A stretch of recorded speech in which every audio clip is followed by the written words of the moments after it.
Viewers, welcome back in our program. Ji doctor साहब हुण असीं अपना सवाल दा सैशन शुरू करते हैं।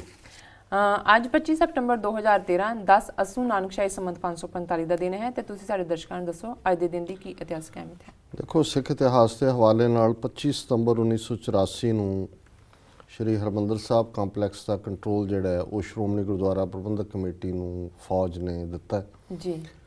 ਜੂਨ 84 ਚ ਘੱਲੂਘਾਰਾ ਹੋਇਆ ਹਮਲਾ ਹੋਇਆ।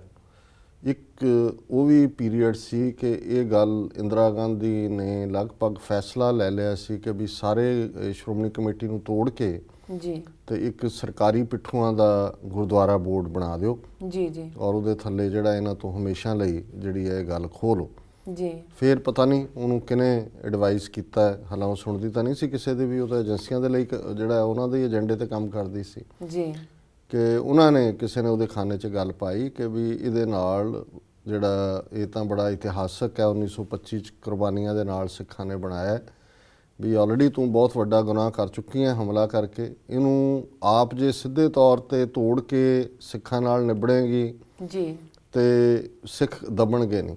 ਇਹ ਜਿਹੜੇ ਸ਼੍ਰੋਮਣੀ ਕਮੇਟੀ ਵਾਲੇ ਨੇ ਇਹਨਾਂ ਨੂੰ ਜਮੂਰੇ ਬਣਾ ਵੀ ਇਹ ਸਾਰੇ ਗੱਦੀ ਦੇ ਭੁੱਖੇ ਨੇ, ਇਹਨਾਂ ਸਾਰਿਆਂ ਦੀ ਜਿਹੜੀ ਲੋਇਲਟੀ ਹੈ ਉਹ ਪੰਥ ਨਾਲ ਨਹੀਂ ਹੈ। ਸੋ ਇਹਨਾਂ ਦੇ ਰਾਹੀਂ ਹੀ ਉਹ ਕੰਮ ਕਰਾ ਕਿ ਵੀ ਜਿਹੜੀਆਂ ਸਾਰੀਆਂ ਨਿਸ਼ਾਨੀਆਂ ਨੇ ਹਰਿਮੰਦਰ ਸਾਹਿਬ ਦੇ ਅੰਦਰ ਜੂਨ 84 ਦੇ ਹਮਲੇ ਦੀਆਂ ਕਿਨੇ ਮਿਟਾਈਆਂ ਨੇ, ਕਿੰਨੀਆਂ ਗੋਲੀਆਂ ਦੇ ਨਿਸ਼ਾਨ, ਕਿੰਨਾ ਕੀ ਹੈ, ਔਰ ਇਹਨਾਂ ਨੂੰ ਹੀ ਟਾਊਟ ਬਣਾ ਤਾਂ ਕਿ ਕੱਲ੍ਹ ਨੂੰ ਜਦੋਂ ਵੀ ਕੋਈ ਗੁਰਦੁਆਰੇ ਦੀ ਹਦੂਦ 'ਚ ਕੋਈ ਆਜ਼ਾਦੀ ਪਸੰਦ ਸਿੱਖ ਆਉਂਦਾ ਤੇ ਇਹੀ ਖਬਰ ਦੇ ਕੇ ਬਾਹਰ ਨਿਕਲਦਿਆਂ ਨੂੰ ਫੜਾ ਦੇਣ। ਸੋ ਉਹ ਸ਼੍ਰੋਮਣੀ ਕਮੇਟੀ ਦਾ ਉਹ ਰੋਲ ਜਿਹੜਾ ਹੈ ਜਦੋਂ ਉਹਨਾਂ ਨੇ ਇੰਦਰਾ ਗਾਂਧੀ ਨੇ ਇਹਨਾਂ ਦੇ ਹਵਾਲੇ ਕੀਤਾ ਉਦੋਂ ਤੋਂ ਲੈ ਕੇ ਅੱਜ ਤੱਕ ਇਹੀ ਰੋਲ ਕਰ ਰਹੇ ਨੇ। ਉਹਨਾਂ ਦੀ ਲੜਾਈ ਲੜ ਰਹੇ ਨੇ, ਉਹਨਾਂ ਦੇ ਟੁੱਚੇ ਨੇ। ਮਨਜੀਤ ਸਿੰਘ ਜੀਕੇ ਨੇ ਕੀ ਕੀਤਾ ਆ ਕੇ, ਉਹ ਦਿੱਲੀ ਦੇ ਗੁਰਦੁਆਰੇ ਉਹਦੇ ਕੋਲ ਨੇ ਜੀ, ਉਹ ਵੀ ਉਹਨਾਂ ਦੀ ਲੜਾਈ ਲੜਨ ਦੇ ਲਈ ਆ ਗਿਆ ਬਾਹਰ ਜੀ। 1985 ਦੇ ਵਿੱਚ ਕਿਉਂਕਿ ਹਮਲੇ ਤੋਂ ਬਾਅਦ ਇੱਕ ਪਾਸੇ ਇੱਧਰ ਉਹਨਾਂ ਨੇ ਆਪਣੇ ਟੁੱਚੇ ਸ਼੍ਰੋਮਣੀ ਕਮੇਟੀ ਦੇ ਵਿੱਚ ਲੈ ਆਂਦੇ, ਉਹਨਾਂ ਦੇ ਹਵਾਲੇ ਕਰ ਦਿੱਤੀ ਜੀ। ਦੂਜੇ ਪਾਸੇ ਕਾਂਗਰਸ ਨੇ ਰਾਜੀਵ ਲੌਂਗੋਵਾਲ ਸਮਝੌਤੇ ਦੇ ਥੱਲੇ ਏਜੰਸੀਆਂ ਨੇ ਕਿਹਾ ਵੀ ਜੇ ਤੁਸੀਂ ਮਾਰਨੇ ਨੇ ਮੁੰਡੇ ਤੇ ਜੇ ਕਾਂਗਰਸ ਦੀ ਗਵਰਨਮੈਂਟ ਪੰਜਾਬ 'ਚ ਬਣਾਓਗੇ, ਕਿਉਂਕਿ ਉਸ ਤੋਂ ਪਹਿਲਾਂ ਦਰਬਾਰਾ ਸਿੰਘ ਦੀ ਸਰਕਾਰ ਹੀ ਸੀ 83 'ਚ, ਫਿਰ ਸਿੱਖਾਂ 'ਚ ਰਿਜ਼ੈਂਟਮੈਂਟ ਹੋਏਗੀ। ਸੋ ਤੁਸੀਂ ਇਹਨਾਂ ਦੇ ਹੀ ਬੰਦੇ ਲੱਭੋ, ਕੁਹਾੜੀ ਦਾ ਦਸਤਾ ਜਿਹੜਾ ਇਹਨਾਂ 'ਚੋਂ ਹੀ ਬਣਾਓ। ਸੋ ਪ੍ਰਕਾਸ਼ ਸਿੰਘ ਬਾਦਲ, ਗੁਰਚਰਨ ਸਿੰਘ ਟੌਹੜਾ ਨੂੰ ਪਾਸੇ ਰੱਖ ਕੇ ਸੁਰਜੀਤ ਸਿੰਘ ਬਰਨਾਲਾ, ਬਲਵੰਤ ਸਿੰਘ ਲੱਡੂ, ਪ੍ਰੋਫੈਸਰ ਅਤਰ ਸਿੰਘ, ਇਹ ਸਾਰੇ ਪ੍ਰਿਥੀਪਾਲ ਸਿੰਘ ਕਪੂਰ ਪ੍ਰੋਫੈਸਰ ਅੱਜ ਜਿਹੜੇ ਸਾਰੇ ਬੜੇ ਸਕਾਲਰ ਬਣੇ ਹੋਏ ਨੇ, ਇਹ ਸਾਰੇ ਟਾਊਟ ਨੇ।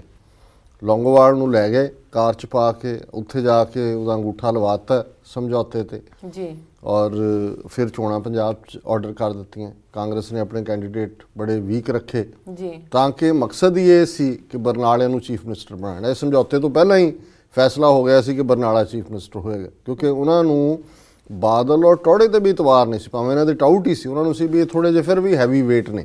ਬਾਦਲ ਦਾ ਥੋੜਾ ਬੇਸ ਹੈ, ਟੌੜਾ ਵੀ ਕਿਤੇ ਨਾ ਕਿਤੇ ਜਥੇਦਾਰੀ ਵਾਲੀ ਗੱਲ ਕਰ ਜਾਂਦਾ ਹੈ। ਸੋ ਉਹਨਾਂ ਨੇ ਉਹ ਇੱਕ ਨਲਾਇਕ ਵਕੀਲ ਲੱਭਿਆ ਬਰਨਾਲੇ ਦਾ, ਸੁਰਜੀਤ ਸਿੰਘ, ਜਿਹੜਾ ਬਿਲਕੁਲ ਜਿਹਦਾ ਕੋਈ ਬੇਸ ਨਹੀਂ ਸੀ, ਉਹਦੇ ਨਾਲ ਇਕਰਾਰ ਕੀਤਾ ਵੀ ਤੈਨੂੰ ਚੀਫ ਮਿਨਿਸਟਰ ਬਣਾਵਾਂਗੇ। ਸੋ ਅੱਜ ਦੇ ਦਿਨ ਜਿਹੜਾ ਪੰਜਾਬ ਦੇ ਵਿੱਚ ਚੋਣਾਂ ਹੋਈਆਂ, ਲੌਂਗੋਵਾਲ ਮਾਰਿਆ ਗਿਆ ਸਮਝੌਤਾ ਕਰਕੇ, ਉਹਦਾ ਮਾਰਿਆ ਜਾਣਾ ਸੀ ਤੇ ਬਰਨਾਲੇ ਦੀ ਜਿਹੜੀ ਸਰਕਾਰ 74 ਸੀਟਾਂ ਬਰਨਾਲਿਆਂ ਨੂੰ ਮਿਲੀਆਂ ਕਿਉਂਕਿ ਜੁਝਾਰੂਆਂ ਨੇ ਬਾਈਕਾਟ ਕੀਤਾ ਚੋਣਾਂ ਦਾ। ਕਾਂਗਰਸ ਦੀ ਤਾਂ ਨੀਤੀ ਨਹੀਂ ਸੀ ਜਿੱਤਣ ਦੀ, ਉਹ ਤਾਂ ਉਹਨਾਂ ਨੇ ਇਹਨੂੰ ਜਿਤਾਉਣਾ ਸੀ। ਫਿਰ ਬਰਨਾਲੇ ਨੇ ਰਿਬੈਰੋ ਨੂੰ ਲਿਆਂਦਾ ਪੰਜਾਬ 'ਚ, ਬੁਲਟ ਫਾਰ ਬੁਲਟ, ਉੱਥੋਂ ਝੂਠੇ ਪੁਲਿਸ ਮੁਕਾਬਲਿਆਂ ਦਾ ਦੌਰ ਅੱਗੇ ਤੁਰੇ। ਵਰਲਡ ਹਿਸਟਰੀ ਦੇ ਹਵਾਲੇ ਨਾਲ 1639 ਦੇ ਵਿੱਚ ਪਹਿਲੀ ਪ੍ਰਿੰਟਿੰਗ ਪ੍ਰੈਸ ਅਮਰੀਕਾ ਦੇ ਵਿੱਚ ਲੱਗੀ। 1799 ਦੇ ਵਿੱਚ ਕਾਂਗਰਸ ਨੇ, US ਕਾਂਗਰਸ ਨੇ ਬਿੱਲ ਆਫ ਰਾਈਟਸ ਪ੍ਰਪੋਜ਼ ਕੀਤਾ, ਜਿਹਦੇ 'ਚ 12 ਚੋਂ 10 ਜਿਹੜੇ ਉਹਦੇ ਕਲੌਜ਼ ਸੀ ਉਹ ਮਨਜ਼ੂਰ ਹੋਏ ਜੀ। 1804 ਦੇ ਵਿੱਚ ਅਮਰੀਕਨ ਸੰਵਿਧਾਨ ਦੇ ਵਿੱਚ 12th ਅਮੈਂਡਮੈਂਟ ਕੀਤੀ ਗਈ ਕਿ ਜਿਹੜੀ ਜੁਡੀਸ਼ਰੀ ਹੈ ਉਹਦੀਆਂ ਪਾਵਰਸ ਨੂੰ ਕਿਵੇਂ ਕਰਬ ਕਰਨੇ ਜੀ। 1897 ਦੇ ਵਿੱਚ ਪਹਿਲੀ ਬ੍ਰਿਟਿਸ਼ ਬੱਸ ਸਰਵਿਸ, ਅੱਜ ਤਾਂ ਹੁਣ ਪਬਲਿਕ ਬੱਸਾਂ ਨੇ, ਅਸੀਂ ਕਿਤੇ ਆਉਂਦੇ ਆ ਜਾਂਦੇ ਆ ਜੀ, ਸੋ ਪਹਿਲੀ ਵਾਰ 1897 'ਚ ਸ਼ੁਰੂ ਹੋਈ। 1924 ਦੇ ਵਿੱਚ ਹੈਨਰੀ ਫੋਰਡ ਨੇ ਇਹ ਅਨਾਊਂਸ ਕੀਤਾ ਕਿ ਹੁਣ ਤੋਂ ਬਾਅਦ 40 ਘੰਟੇ ਦਾ ਹਫਤਾ ਹੋਏਗਾ, 8 ਘੰਟੇ ਰੋਜ਼, ਜਿਹੜਾ ਅੱਜ 5 ਡੇ ਵੀਕ ਹੈ।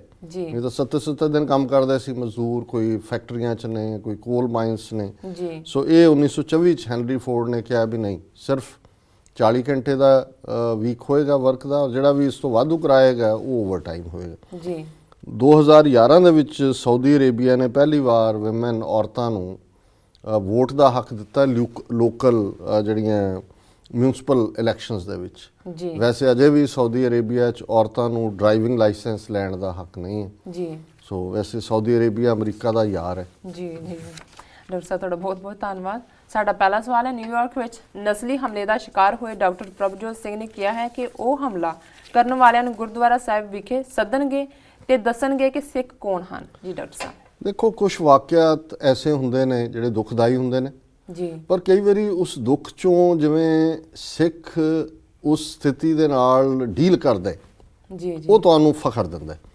ਬਹੁਤ ਮਾੜਾ ਕੰਮ ਹੋਇਆ। ਪ੍ਰਭਜੋਤ ਸਿੰਘ ਇੱਕ ਭਲਾ ਬੰਦਾ ਜਿਹਨੇ ਨਿਊਯਾਰਕ ਟਾਈਮਜ਼ ਦੇ ਵਿੱਚ ਜਦੋਂ ਵਿਸਕੌਨਸਨ 'ਚ ਗੋਲੀ ਚੱਲੀ 6 ਸਿੱਖ ਸ਼ਹੀਦ ਹੋਏ, ਜੀ ਇਸ ਨੇ ਨਿਊਯਾਰਕ ਟਾਈਮਜ਼ ਦੇ ਵਿੱਚ ਇੱਕ op-ed ਆਪਣਾ ਆਰਟੀਕਲ ਵੀ ਲਿਖਿਆ ਹੈ ਜੀ ਔਰ ਹੋਰ ਵੀ ਮੀਡੀਆ 'ਚ ਗਿਆ। ਹੁਣ ਆਪਣੀ ਵਾਈਫ ਔਰ 1 ਸਾਲ ਦੇ ਬੱਚੇ ਨੂੰ ਡ੍ਰੌਪ ਕਰਕੇ ਹਾਰਲਮ ਦੇ ਵਿੱਚ ਉਹ ਜਾ ਰਹੇ ਜੀ ਔਰ 20-25 ਜਿਹੜੇ ਮੰਡੀਰ ਜਿਨ੍ਹਾਂ ਨੂੰ ਅਸੀਂ ਕਹਿੰਦੇ ਆ ਉਹ ਬਾਈਕਸ ਦੇ ਉੱਤੇ ਨੇ। ਕਿਸੇ ਨੇ ਕਿਹਾ we get Osama, he is a terrorist. ਜੀ ਉਹ ਜਿਵੇਂ ਮੰਡੀਰ ਦਾ ਹੁੰਦਾ ਸਾਰੇ ਹੀ ਆ ਕੇ ਉਸ ਦੇ ਉੱਤੇ ਝਪਟੇ, ਉਹਨਾਂ ਦਾ ਜਬਾੜਾ ਜਿਹੜਾ ਤੋੜ ਦਿੱਤਾ। ਗੁਰੂ ਨੇ ਉਹਨਾਂ ਨੂੰ ਜ਼ਿੰਦਗੀ ਬਖਸ਼ੀ ਹੈ ਕਿਉਂਕਿ ਨਾਲ ਲੱਗਦੇ ਜਿਹੜੇ ਲੋਕ ਸੀ ਉਹ ਮਦਦ ਦੇ ਉੱਤੇ ਆਏ। ਜੀ ਸੋ ਇਸ ਗੱਲ ਨੇ ਬੜੀ ਬੁਰੀ ਤਰ੍ਹਾਂ ਹਿਲਾ ਕੇ ਰੱਖ ਦਿੱਤਾ ਹੈ ਸਾਰੀ ਸਿੱਖ ਕੌਮ ਨੂੰ ਵੀ, ਔਰ ਈਵਨ ਜਿਹਨੇ ਵੀ ਅਮਰੀਕਨਸ ਵੀ ਜਿਹੜੇ ਨੇ ਉਹ ਤੁਹਾਡੇ ਨਾਲ ਸਿੰਪਥਾਈਜ਼ ਕਰਦੇ ਨੇ। ਜੀ ਪਰ ਜਿਹੜੀ ਇਹ ਟ੍ਰੈਜਡੀ ਹੈ, ਦੁੱਖ ਹੈ ਵੀ ਇਹਦੇ ਬਾਵਜੂਦ ਕਿ ਇੰਨਾ ਕੁਝ ਹੋ ਰਿਹਾ ਹੈ, ਅਵੇਅਰਨੈਸ ਕੈਂਪੇਨ ਵੀ ਹੈ, ਜੀ ਇਸ ਕਿਸਮ ਦੇ ਨਸਲੀ ਹਮਲੇ ਹੋ ਰਹੇ ਨੇ। ਜੀ ਪਰ ਜਿਹੜੀ ਰਿਮਾਰਕੇਬਲ ਗੱਲ ਹੈ ਜਿਹਨੇ ਇੱਕ ਸਿੱਖ ਦੇ ਨਾਤੇ ਸਾਨੂੰ ਫਖਰ ਦਿੱਤਾ ਹੈ ਕਿ ਪ੍ਰਭਜੋਤ ਸਿੰਘ ਅੱਜ ਤੋਂ 2 ਦਿਨ ਪਹਿਲਾਂ ਪ੍ਰੈਸ ਕਾਨਫਰੰਸ ਕਰ ਰਿਹਾ ਹੈ। ਬਹੁਤ ਵੱਡੀ ਮੀਡੀਆ ਕਾਨਫਰੰਸ ਹੈ, ਹਾਲਾਂ ਉਸ ਦੀ ਜ਼ੁਬਾਨ ਥਥਲਾ ਰਹੀ ਹੈ, ਜੀ ਜੀ ਉਹ ਬੋਲ ਰਿਹਾ ਹੌਲੀ ਹੌਲੀ। ਤੇ ਉਹਨੇ ਕਿਹਾ ਵੀ ਨਹੀਂ, ਸਾਡਾ ਧਰਮ ਕਿਸੇ ਦਾ ਵੈਰ ਵਿਰੋਧ ਨਹੀਂ ਸਿਖਾਉਂਦਾ। ਮੈਂ ਤਾਂ ਹੁਣ ਪੁਲਿਸ ਉਸ ਕੇਸ ਨੂੰ ਟ੍ਰੇਸ ਕਰ ਰਹੀ ਹੈ ਕਿ ਵੀ ਮੈਂ ਤਾਂ ਜਿਹੜੇ ਅਟੈਕਰ ਨੇ ਉਹਨਾਂ ਨੂੰ ਗੁਰਦੁਆਰਾ ਸਾਹਿਬ ਲੈ ਕੇ ਆਵਾਂਗਾ, ਜੀ ਉਹਨਾਂ ਨੂੰ ਦੱਸਾਂਗਾ ਕਿ ਭਾਈ ਅਸੀਂ ਸਰਬੱਤ ਦੇ ਭਲੇ ਦਾ ਧਰਮ ਹੈ, ਸਾਡਾ ਕਿਸੇ ਨਾਲ ਕੋਈ ਵੈਰ ਵਿਰੋਧ ਨਹੀਂ। ਜੀ ਸੋ ਇਹ ਸਿੱਖੀ ਸਪਿਰਿਟ ਹੈ। ਜੀ, ਸੋ ਜੀ, ਮੈਂ ਸੈਲੂਟ ਕਰਦਾ ਵੀਰ ਪ੍ਰਭਜੋਤ ਸਿੰਘ ਨੂੰ ਜੀ ਜੀ ਕਿ ਇਸ ਕਿਸਮ ਦਾ ਜਦੋਂ ਤੁਸੀਂ ਨਿੱਜੀ ਤੌਰ ਤੇ ਨਿਕਲਦੇ ਹੋ ਇਸ ਕਿਸਮ ਚੋਂ, ਜੀ ਉਹ ਉਹੀ ਦੱਸ ਸਕਦਾ ਹੈ ਵੀ ਕੀ ਹੋਇਆ ਹੈ। ਔਰ ਉਹਦੇ 'ਚ ਉਹਨਾਂ ਨੇ ਇੱਕ ਥਾਂ ਕਿਹਾ ਪ੍ਰੈਸ ਕਾਨਫਰੰਸ ਕਿ ਵੀ ਮੈਂ ਲਿਖਿਆ ਤਾਂ ਬਹੁਤ ਸੀ ਪਹਿਲਾਂ ਵੀ ਹੇਟ ਕ੍ਰਾਈਮ ਬਾਰੇ, ਜੀ ਪਰ ਕੀ ਹੁੰਦਾ ultimately that is what happened. ਜੀ ਡਾਕਟਰ ਸਾਹਿਬ ਤੁਹਾਡਾ ਬਹੁਤ ਬਹੁਤ ਧੰਨਵਾਦ, ਤੁਸੀਂ ਅੱਜ ਦੀ ਜਾਣਕਾਰੀ ਸਾਡੇ ਦਰਸ਼ਕਾਂ ਨਾਲ ਸਾਂਝੀ ਕੀਤੀ। ਤੇ ਹੁਣ ਸਾਡੇ ਦਰਸ਼ਕਾਂ ਨੂੰ ਦੱਸੋ ਅੱਜ ਦਾ ਵਿਚਾਰ ਕੀ ਹੈ।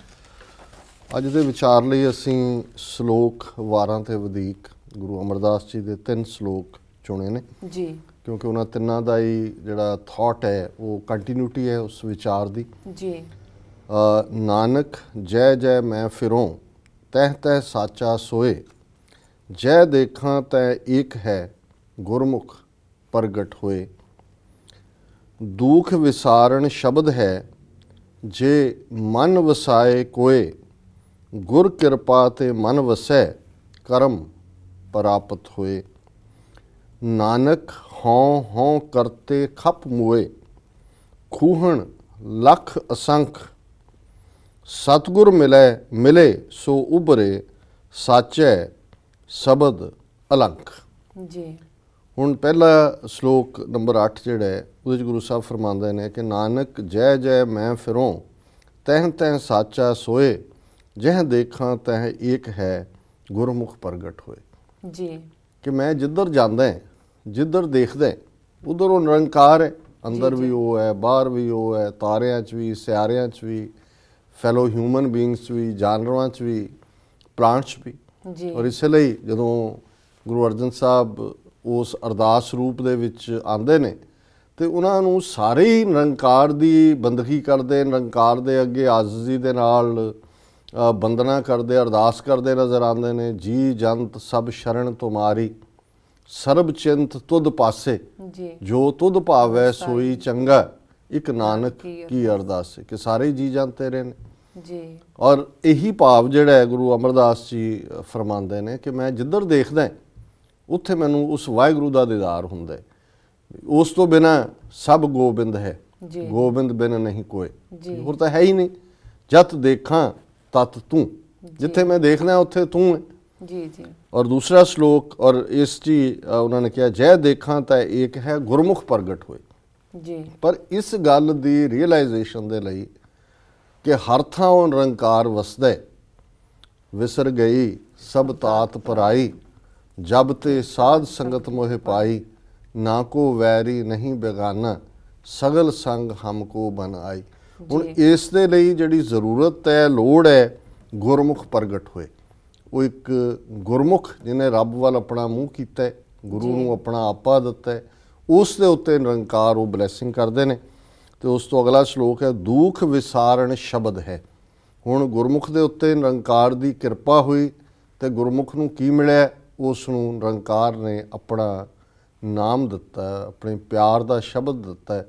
ਤੇ ਉਹੀ ਸ਼ਬਦ, ਉਹੀ ਨਾਮ, ਉਹੀ ਨਿਰੰਕਾਰ ਦੀ ਸ਼ਰਨ, ਉਹੀ ਨਿਰੰਕਾਰ ਦੀ ਰਹਿਮਤ ਦੁੱਖ ਨੂੰ ਹਟਾਉਣ ਵਾਲੀ ਹੈ। ਦੁੱਖ ਵਿਸਾਰਣ ਸ਼ਬਦ ਹੈ, ਜੇ ਮਨ ਵਸਾਏ ਕੋਏ। ਹੁਣ ਸ਼ਰਤ ਇਹ ਹੈ ਵੀ ਦੁੱਖ ਤਾਂ ਜਾਏਗਾ ਜੇ ਸ਼ਬਦ ਮਨ ਦੇ ਵਿੱਚ ਵਸੇਗਾ ਜੀ। ਤੇ ਜੇ ਅਸੀਂ ਜਿਵੇਂ ਕਰੂਲੀਆਂ ਕਰਦੇ ਆਂ, ਮੂੰਹ ਦੇ ਵਿੱਚ ਕਰੂਲੀ ਕਰ ਕਰਕੇ ਪਾਣੀ ਬਾਹਰ ਸੁੱਟੀ ਜਾਓ, ਅੰਦਰ ਜਾਏ ਨਾ, ਤੇ ਪਿਆਸ ਤਾਂ ਨਹੀਂ ਬੁਝਦੀ ਜੀ। ਜੀ ਬਿਲਕੁਲ। ਸੋ ਜੇ ਅਸੀਂ ਸਿਰਫ ਪੜਨ ਤੱਕ ਹੀ ਰਹਿਣਾ ਔਰ ਉਸ ਦੇ ਨਾਲ ਭਾਵਨਾ ਦੇ ਨਾਲ, ਇਮਾਨਦਾਰੀ ਦੇ ਨਾਲ, ਕਿਰਤ ਦੇ ਨਾਲ ਜੀਵਨ ਨੂੰ ਸ਼ਬਦ ਦੇ ਹਵਾਲੇ ਨਹੀਂ ਕਰਨਾ ਤੇ ਫਿਰ ਉਵੇਂ ਹੀ ਹੈ, ਪੜ ਗੱਡੀ ਲੱਦੀ ਹੈ, ਪੜ ਭਰੀ ਹੈ ਸਾਥ, ਉਹ ਸਾਰਾ ਜ਼ਬਾਨੀ ਕਲਾਮੀ ਹੈ।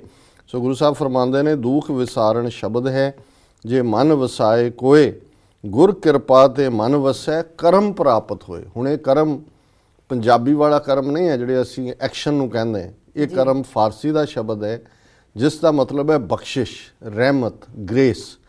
ਕਿ ਇਹ ਜਿਹੜਾ ਸ਼ਬਦ ਦਾ ਵਸਣਾ ਹੈ, ਗੁਰਮੁਖ ਦਾ ਮੇਲ ਹੋਣਾ ਹੈ, ਇਹ ਕਰਮ ਪ੍ਰਾਪਤ ਹੋਏ। ਇਹ ਨਿਰੰਕਾਰ ਦਾ ਜਦੋਂ ਕਰਮ ਹੁੰਦਾ ਹੈ, ਨਿਰੰਕਾਰ ਦੀ ਅਨਾਇਤ ਹੁੰਦੀ ਹੈ, ਨਿਰੰਕਾਰ ਦੀ ਬਖਸ਼ਿਸ਼ ਹੁੰਦੀ ਹੈ, ਉਦੋਂ ਅਸੀਂ ਇਹਨੂੰ ਹਾਸਲ ਕਰਦੇ ਹਾਂ।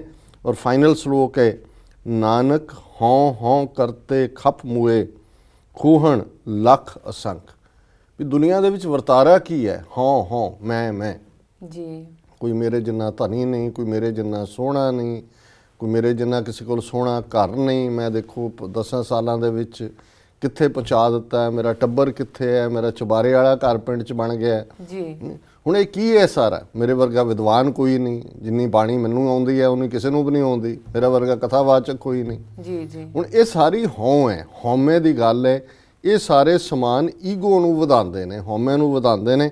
ਤੇ ਗੁਰੂ ਸਾਹਿਬ ਕਹਿੰਦੇ ਨੇ ਵੀ ਇਹ ਨਾਨਕ ਹਉ ਹਉ ਕਰਤੇ ਖਪ ਮੂਏ। ਇਹ ਜਿਹੜੇ ਹਉਮੈ 'ਚ ਰਹਿਣ ਵਾਲੇ ਨੇ, ਇਵੇਂ ਹੀ ਹਉ ਹਉ ਮੈਂ ਕਰਦੇ ਮਰ ਜਾਂਦੇ ਨੇ। ਖੂਹਣ ਲੱਖ ਅਸੰਖ, ਵਾਸ਼ਡ ਅਵੇ ਟੂ ਡੈਥ। ਖੂਹਣ ਤੁਰੇ ਜਾਂਦੇ ਨੇ, ਲੱਖ ਅਸੰਖ, ਇਨਿਊਰੇਬਲ, ਰੋਜ਼ ਮਰ ਰਹੇ ਨੇ, ਸਾਰੇ ਹਉ ਵਾਲੇ ਹੀ ਨੇ ਜੀ। ਤੇ ਕਨਕਲੂਡ ਕੀਤਾ ਹੈ, ਸਤਿਗੁਰ ਮਿਲੇ ਸੋ ਉਭਰੇ, ਸਾਚੈ ਸ਼ਬਦ ਅਲੰਕ। ਕਿ ਜਿਹੜੇ ਸਤਿਗੁਰੂ ਦੇ ਨਾਲ ਮਿਲਾਪ ਕਰਦੇ ਨੇ, ਸਤਿਗੁਰੂ ਨੂੰ ਆਪਾ ਦੇ ਦਿੰਦੇ ਨੇ, ਉਹ ਉੱਭਰਦੇ ਨੇ। ਜਾਂ ਉਹ ਇਸ ਸਾਰੇ ਹਉ ਦੀ, ਮਾਇਆ ਦੀ ਖੇਡ 'ਚੋਂ ਉੱਚੇ ਉੱਠ ਜਾਂਦੇ ਨੇ ਔਰ ਉਹ ਫਿਰ ਉਸ ਸੱਚੇ ਸ਼ਬਦ ਦੇ ਨਾਲ ਲੱਗ ਜਾਂਦੇ ਨੇ, ਨਿਰੰਕਾਰ ਦੇ, ਜਿਹੜਾ ਇਨਸਕਰੂਟੇਬਲ ਹੈ। ਉਹਦੇ ਲਈ ਸ਼ਬਦ ਅਲੰਕ ਹੈ ਕਿ ਜਿਸ ਨਿਰੰਕਾਰ ਨੂੰ ਲਖਿਆ ਨਹੀਂ ਜਾ ਸਕਦਾ, ਜਿਹਦੇ ਤੇ ਕੋਈ ਸਵਾਲ ਨਹੀਂ ਖੜਾ ਕੀਤਾ ਜਾ ਸਕਦਾ, ਜਿਸ ਨੂੰ ਬਿਆਨਿਆ ਨਹੀਂ ਜਾ ਸਕਦਾ। ਤੇ ਜਿਹੜੇ ਫਿਰ ਉਸ ਦਾ ਹਿੱਸਾ ਬਣ ਜਾਂਦੇ ਨੇ, ਉਹ ਫਿਰ ਉਸ ਨਿਰੰਕਾਰ ਦੀ ਕਾਇਨਾਤ ਦਾ, ਜਿਵੇਂ ਅਸੀਂ ਬਾਣੀ 'ਚ ਪੜ੍ਹਦੇ ਹਾਂ, ਜੇ ਤੂੰ ਮੇਰਾ ਹੋਏ ਰਹੇ ਸਭ ਜਗ ਤੇਰਾ ਹੋਏ। ਤੇ ਜਦੋਂ ਅਸੀਂ ਉਸ ਨਿਰੰਕਾਰ ਦਾ ਹਿੱਸਾ ਬਣ ਜਾਂਦੇ ਹਾਂ, ਫਿਰ ਨਿਰੰਕਾਰ ਉਸ ਮਨ ਦੇ ਵਿੱਚ ਆ ਕੇ ਵਸ ਜਾਂਦੇ ਨੇ। ਤੇ ਲੋਕ ਸੁਖੀਏ ਪਰਲੋਕ ਸੁਹੇਲੇ, ਨਾਨਕ ਹਰ ਪ੍ਰਭ ਆਪੇ ਮੇਲੇ ਵਾਲੀ ਅਵਸਥਾ ਸਤਿਗੁਰੂ ਬਖਸ਼ਿਸ਼ ਕਰਦੇ ਨੇ ਜੀ। ਡਾਕਟਰ ਸਾਹਿਬ ਤੁਹਾਡਾ ਬਹੁਤ ਬਹੁਤ ਸ਼ੁਕਰੀਆ। ਵੀਰ, ਸਾਡੇ ਪ੍ਰੋਗਰਾਮ ਦਾ ਸਮਾਂ ਇੱਥੇ ਸਮਾਪਤ ਹੁੰਦਾ। ਤੁਸੀਂ ਆਪਣੇ ਰਾਏ ਤੇ ਸੁਝਾਅ ਸਾਨੂੰ ਭੇਜਣਾ ਨਾ ਭੁੱਲਣਾ ਸਾਡੇ ਇਸ ਪਤੇ ਤੇ SOS@tvh4.tv ਤੇ ਅਸੀਂ ਆਪਣਾ ਪ੍ਰੋਗਰਾਮ ਲੈ ਕੇ ਤੁਹਾਡੇ ਫੇਰ ਰੂਬਰੂ ਹੋਵਾਂਗੇ। ਤਦ ਤੱਕ ਲਈ ਸਾਨੂੰ ਆਗਿਆ ਦਿਓ। ਵਾਹਿਗੁਰੂ ਜੀ ਕਾ ਖਾਲਸਾ, ਵਾਹਿਗੁਰੂ ਜੀ ਕੀ ਫਤਿਹ।